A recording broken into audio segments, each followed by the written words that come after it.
this unbelievable story from Pfizer. In a court ruling in Texas back in February, and surprised we haven't even heard anything about this. It's been kept totally quiet from you, the American people. A district judge there ruled that the FDA has to now release information that was not previously intending to. It had to release information about the efficacy of these Pfizer COVID vaccines after and what was happening after they were approved, and the marketing phase of these things. So much to come out of this court ruling.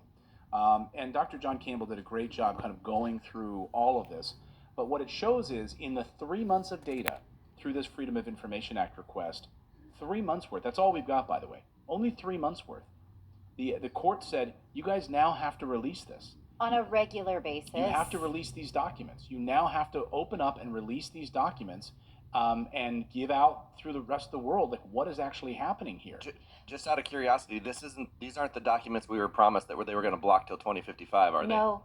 Okay. This is only Pfizer's data, and it is only between the timeline of December 1st, 2020 and February 28th, 2021. So this is 1-year-old data, but it is at the very least the first 3 months of vaccine administration from Pfizer. It's 38 pages. I have it here, and if you want to go through it, it's incredibly dense. It's so dense, in fact, that even the first part of it has an entire table of contents on abbreviations. Like, look at all of the, just so you can try to keep track of everything, all of the abbreviations that are in this thing.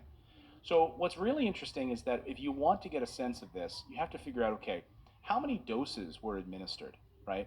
And if you start here on page 6, it is estimated, it's hard to zoom in on this.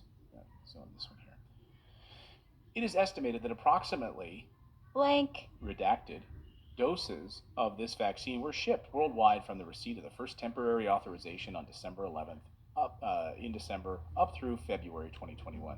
So redacted, like why is this part redacted? John Campbell has a question about it too. Associated adverse events and relate that to the number of vaccines given. But this is the part that deals with the vaccines given, and it seems to me that this is redacted.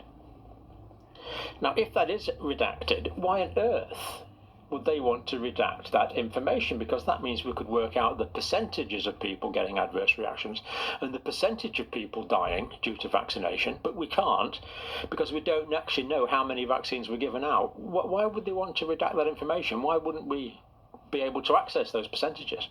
Okay, that is the question, right? Because you, as someone who's being asked to take the vaccine, should know the percentage of adverse reaction from the Pfizer vaccine. Now, the data does show that there was 1,223 deaths between these 3 months. From the vaccine. Related to taking the vaccine. The Pfizer vaccine. Okay, now, you see here this column of how many doses, we don't know, right? But the adverse reactions was 42,086. In 3 months of data. More than half of that is medically confirmed, okay? So if we wanted to get the percentage, what is the likelihood that you might have an adverse reaction? You can't do it because you don't have a numerator. Okay, so what I did here was just make some hypotheticals, because what if these are the total administered in 3 months? What if that's the case, right? If there were 3 million, that's a 1.4% chance of an adverse reaction. If there was 2.5 million, right? So this is what we're working on because we're guessing, right? This is data from the United States, from Italy, from Germany, from France, so Portugal, and Spain. Yeah, these are the adverse effects. So of the 42,000, right? This is yeah. Now the most likely ones, if you scroll down a bit, are nervous system disorders, musculoskeletal and tissue disorders, skin disorders. You can read this here for yourself.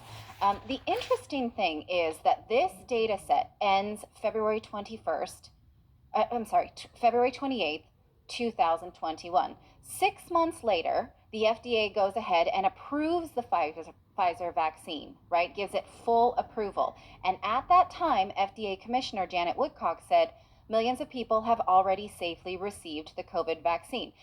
This is 6 months after this data set is completed. So she is saying that these numbers are safe. She's She lying. Well, can I has point out concluded. too? She's Can I lying. point out too that it was released and approved without the black label warning that it should have mandatorily had because it had that many adverse reactions? Like I think Yes. What do I you want to mean say it was black like label 5. warning? Well, so if Because it's over the threshold, which Yeah, if under there's a other threshold- authorizations they would have put this label on it, and they didn't because they wanted to hide this information from the American well, people. and the reason they didn't have to is because it was being used as an emergency authorization, so they didn't have to black label it, and that also was why they were so against all these other treatments, because in order to get that emergency authorization, there could be no other drug that was successful in fighting it. Yes. Purple Rain in the chat says, where do I find this? Go to John Campbell's YouTube page. He has all We'll of link these it up here. downloads.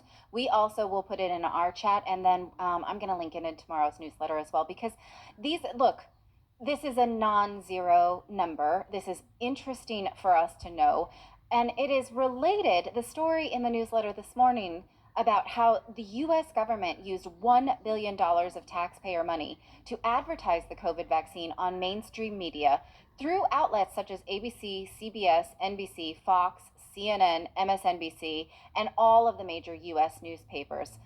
Some of these ads even had celebrity endorsements. This is just my summary here you're seeing on the screen.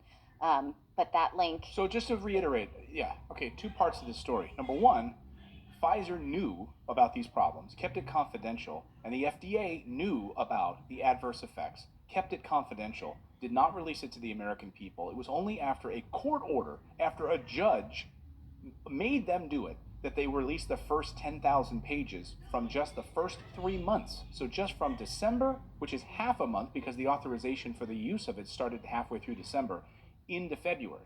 So 2.5 months of data, right? So that's one part of the story. We don't even have the full year of data yet from adverse effects yet. This is just 3 months and 10,000 pages, right? And then the second part of the story is that the United States government spent $1 billion of your money, taxpayer dollars, and funneled it to ABC, CBS, MSNBC, CNN, all of these major networks to push vaccines on television in media ad spend. Now,